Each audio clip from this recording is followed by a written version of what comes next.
Hello and welcome to another episode from the Real Talk and Revenue podcast. We have myself, Francesca, the accountant, and we have Jordan, the therapist, and we bring real powerful conversations around building revenue, building confidence, how the mindset works, all different discussions around to help others in business and in their personal life. So listen in, tune in, let us know what you think, ask questions along the way and we'll be sure to answer them. Enjoy. I'm going to go a bit vulnerable today. Go on then, let's hear it. What have you got to share today? Well, nothing. Normally what I'm sharing is always about how I can help others and this, that, the other. Yeah. But right now, I'm having a shite day. Oh yeah. Yeah. No, genuine, and I think, because last time I did this with you, and I said to you afterwards, I was having a bit of a wobbling day. And I thought, I ain't going to hide it today. No, I think I'm on it's the brink good of to... tears. Yeah, I can see that. Honestly, I feel like I can't even believe you, because it's so easy to put the brave face on, but I've had a really bad day. Yeah, what's been bad about it for you?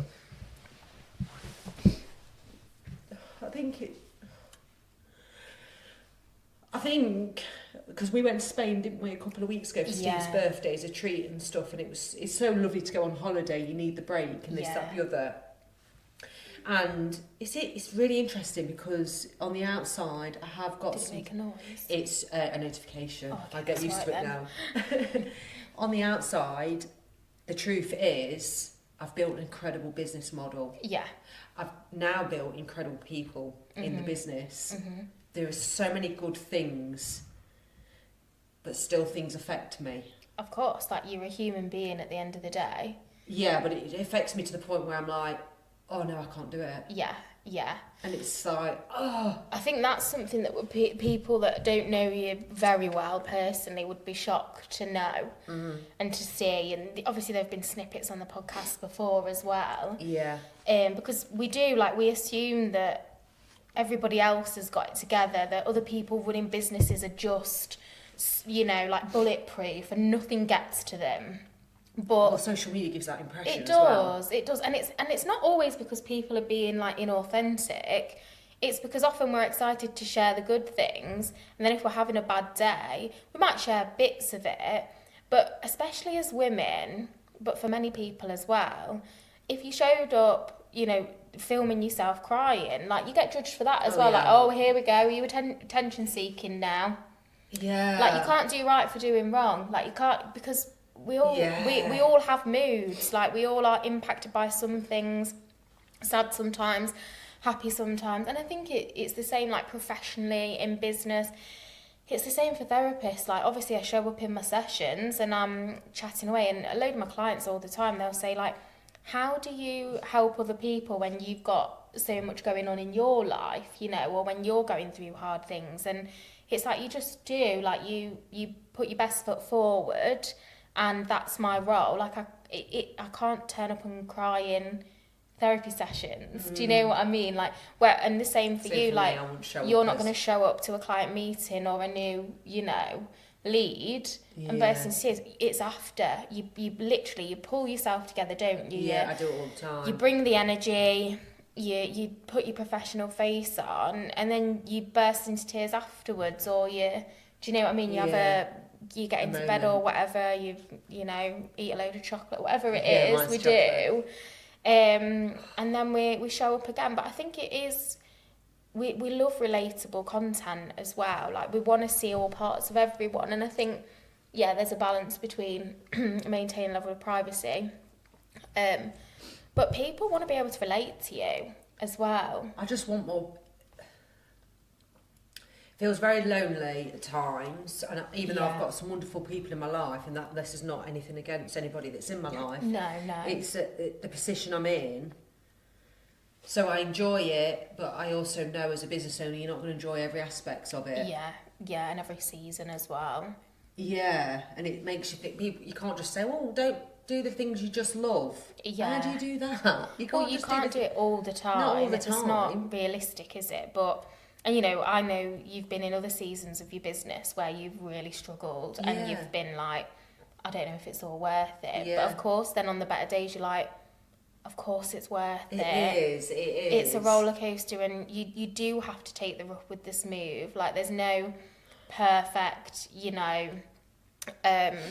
business, and it isn't always running smoothly, and we're not always feeling our best either for one reason or another. So you do the best with what you've got at any given moment, quite frankly. Because I share a lot online about how your personal life affects your business, and I really stand by that.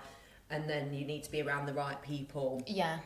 And to be around the right people, you've got to do something with your existing people, don't you? And it's like, I know I'm going through a transition phase of change. Yeah. Me personally, and as a business model as well. And where my value lies isn't necessarily what it was in 2 years ago, for example. Yeah. So, and anyone, even though I know logically, if I was coaching someone or mentoring them, I'd be saying, right, because I've experienced it, I know this is a season, as you call it. Yeah. And in another year, I'll be like, oh, that's why all that happened. Yeah. It shows in the result. That's the benefit of having like a coach or a therapist, though, is like one of the main benefits is objectivity. Like, you aren't emotionally invested all of the time in somebody else's stuff. But when you've got your own emotions, like, that's why it's so difficult to take your own advice, because you're having an emotional response. So sometimes we just need somebody else to logically guide, keep us accountable, like encourage, motivate when we're struggling internally for whatever reason, and whether that's with exercise, so you need a personal trainer, mental health, so you need a therapist, or like coaching. That's the reason it's so valuable, isn't it? It is. It's so true. And that's the reason I think it's been so like powerful for us to do a podcast with all sorts of different stuff on it. We don't stick into one clear lane, but it's very the biggest theme is mindset stuff, isn't it? It is, and in business and entrepreneurship, and like just career as well, like, I don't know, because it is everything we say before, and you've just said again, like, you can't just segregate all the different areas of your life as much as, society wants us to. At times it wants us to show up to work, or if you're in corporate or whatever, and just like be at work. But nobody's like that. Like, you can maybe, like we say, like, just show up and pull yourself together for a bit, but if you've got loads going on at home and you're showing up to work in an office for 7 hours, like, the people around you are going to be able to tell. Could you tell when you saw me this morning? Saw me this just now? Yeah, and I spoke to you yesterday as well. I saw you yesterday, and I can tell in your voice, like, I know. It's something about being seen, though, isn't it? Like, if people don't notice, it's the classic, isn't it? Someone goes, "Are you all right?" And you just burst into tears. You're like, "I'd been all right if you didn't ask me that." You're just going along like la la la, distracting yourself, but.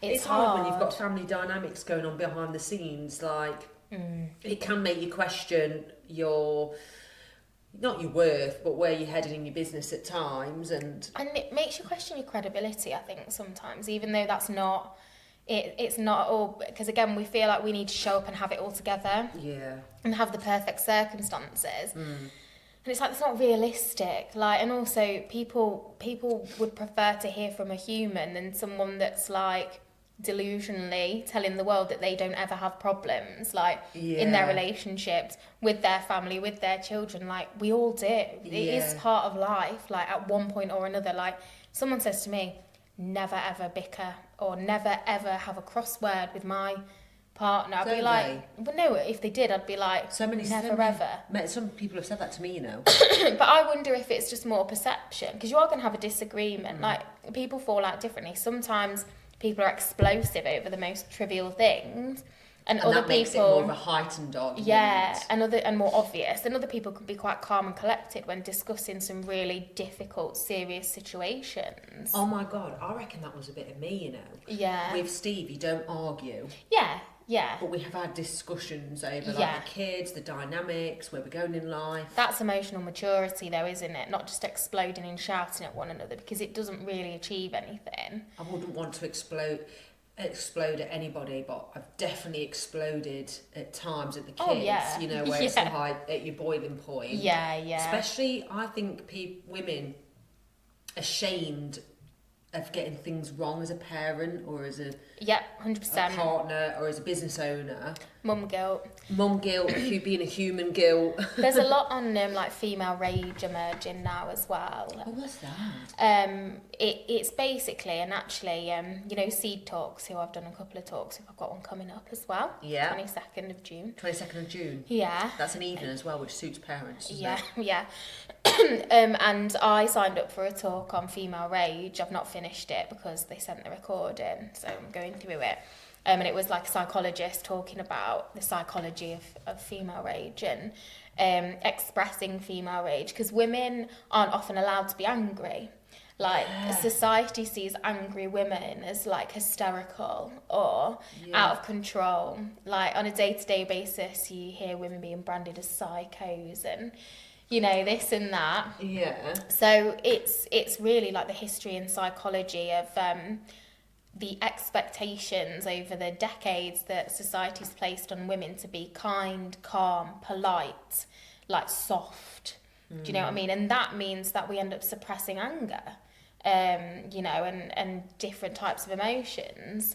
And it's not as socially acceptable for women to be angry and express that as it is for men. Yeah, crocodile tears. Oh, she's crying again. Oh, how do you deal with that then? She's crying. Like, imagine... turning on the waterworks. Yeah. Heard that Don't one. say anything to her, she'll cry. Yeah. It's a Don't shame. want to upset her. Yeah. Yeah. You're just too sensitive. Oh my God, they're too sensitive. I think I've probably said... We've probably all been guilty at one point. We're socialised to negatively evaluate people like that, aren't we? Especially women judging other women. It's so true. Conditions actually, compete. being sensitive. I've definitely been told that I am, and I've definitely said it to others. And obviously not understanding around why I was saying it, why, you know. Yeah. There's always an understanding element, and that's a lot of people don't understand. They always reply to get their answers in rather than replying with a bit of an understanding of why. Or to just say something. Just say something for the sake of it. Bite. You know, yeah. Or even like people don't know what to say, so they go, "You'll be fine." Oh yeah. And don't worry about it. Yeah. What was the podcast that we did on? What was it? It was on pessimism, wasn't it? Oh yeah, a couple of weeks ago. And like the language that's used, and some people they'll say things without like carelessly that can be quite like minimising or, you know. So I feel like we're off on a right side quest again. I don't. Well, you know when. I'm smiling now. Don't take long for me to get out of these emotions. But I'm laughing because there was a time that I didn't cry for years. Years and years, right? Yeah. Steve didn't see me cry for the first 4 years of our relationship. It's a long time. Yeah, and I thought, well, I don't need to. I obviously did. And then the last year and a half, it's probably been a lot more. Yeah, I cry all the time. Do you? Yeah, probably like... at least once a fortnight. Yeah, and I think it's very healthy. Yeah, just because I might have seen something I feel sad, I'll cry. Miss Hallie, I'll cry. Do you know what I mean? Feel guilty about something, conflicted. I'll just get upset and cry. And it might only be for like 30 seconds. Do you know what I mean? Well, a bit like what I've just done. Yeah. I'm holding a lot of sad. Just to give, like to reassure people, the reason why I'm probably wobbling today is because of the personal family dynamics that makes me feel sad at times, and it's like old wounds opening up, and it can make your day in a business feel even harder when you're carrying some emotional weight. So for example, I didn't used to cry thinking I didn't need to. I was carrying so much emotion. Yeah, it was so not healthy. But it's that like just got to keep going. Just got to keep going, get on. Surviving it. Distract. Too busy. Got stuff to do. Come on, pull yourself together. Yeah, I'm embarrassed for anyone to see me cry. Yeah. That's probably the biggest thing. Yeah. They'll think I'm not coping. Yes. They'll think I'm a young mum and I can't cope with it just because I'm expressing emotion or... Yeah. That is so true. And it's just so wrong, isn't it? It's like, no, just human. Just having a response to like difficult things. Yeah, it's so true. And I would have definitely been, from the inner work I've done, like learning from how I used to think and feel. Yeah. I can't believe I used to be like that, not be like that as in it was really bad, but just probably a little bit less mindful of how others feel, or maybe sometimes I think I overthink how others feel, at my own detriment at times. I was saying to one of my clients though recently, we were chatting about it, and it's only really like the difference, like if we were to go back 10 years even, the difference in responses to emotions and like mental health is huge. Like there's so much more awareness, openness, conversation about mental health and well-being now. It's completely different even in 10 years. Yeah. So things that would have been taboo when you were like first parenting as well, or you just didn't talk about, now it's like just a daily thing. Do you know what I mean? Yeah. So actually in many ways, like parenting at that time and having to pull yourself together and cope in a different way was probably more the expectation. Do you know what I mean? Like would you have been judged more? Like maybe so at that time, like, or maybe because of like the group of friends you had or the people around you and all of those kind of things. I know, because we was talking, weren't we, yesterday, and I said I felt quite sad about a certain holiday I went on because Bella was going through terrible twos. That time where you feel a bit nervous about how to approach it. Bearing in mind I was 23. Yeah, and I was saying to you, Hallie's 2 now. Yeah. And I wouldn't right now be able to take her on holiday. Like, I know you had one of your sisters with you, but my she younger was sister young. that I was looking at, that felt a little bit like... yeah, motherly over. Yeah. That's a and 2 weeks. You said 2 weeks. 2 I was thinking, oh my God. Sometimes I think, I'd really have to pep myself up to take Hallie away for like a weekend on my own. Yeah, like 2 weeks. Do you know what I mean? But yeah. I think...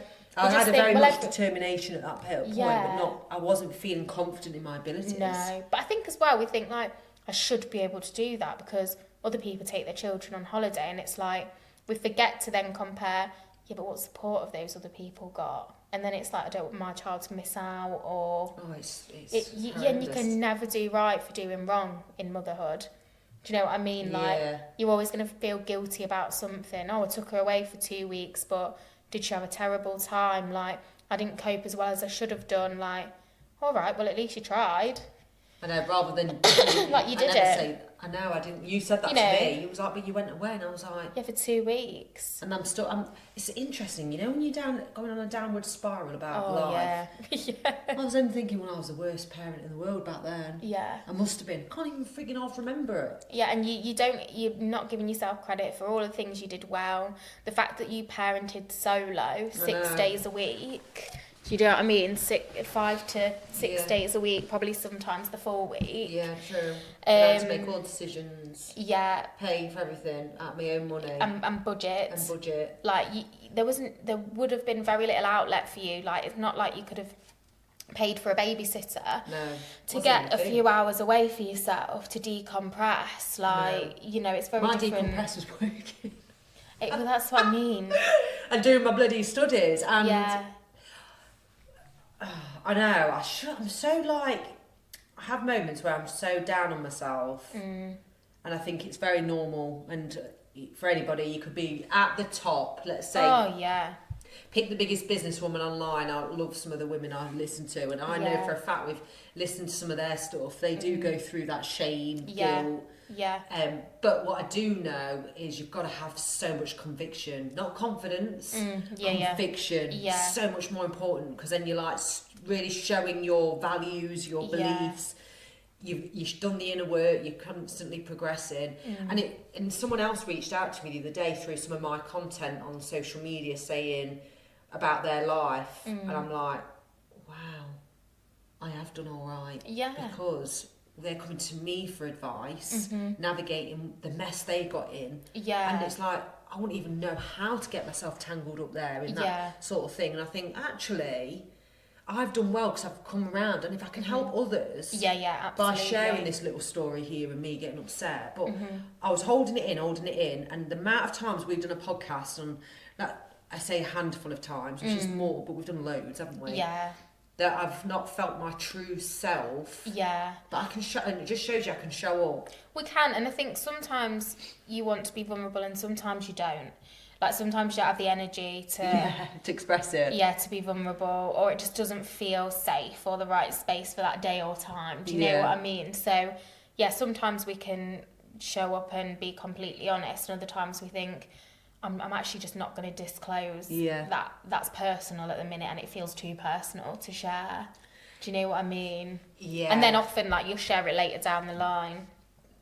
Yeah, when you come completely over it, whereas I'm not doing that right today. But which is good. Yesterday, this might surprise people, but I really wanted to help Steve with this.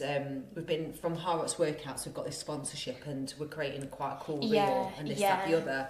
And Bella was quite busy, so Steve said, let's not ask Bella. And he said, would you do it? And my initial deep down core reaction was no way, but he wouldn't know that I feel like that because I can do content. It's bizarre. And I'm not my weight, I'm not saying that I'm fat, by the way, everybody, but I am feeling a bit more fluffy and my own internal struggle. Anyway, I said, yeah, of course I will. What I didn't realise is when the cameras start rolling with Darren coming to film and do the pictures and whatnot, I felt bad internally. Right. The only thing I would say that I need support with from the photographers to tell me how to pose and what I'm doing next. Yeah. Whereas probably from Darren and Steve's perspective, they just thought I'd get on with it because I'm so good online. Yeah. I'd be able to just navigate it. I felt like a fraud. I felt like, oh my God, I'm not happy with my body. I didn't know how to breathe in. Didn't know. I felt like it's my bum doing this, hanging out there, and all probably very normal stuff. Really conscious. Really self-conscious. Well, what I would say is that for you, that a combination of factors is probably quite triggering. You've spoken openly before about having a history of like eating disorders. Coupled with the fact that you've been on holiday and you say that you've put on weight, not that anybody else would be able to see. No, I know. So it's psychological. It is a psychological thing, and it kind of triggers your like hypervigilance around weight and body image. Yeah. So that's been triggered. Yeah.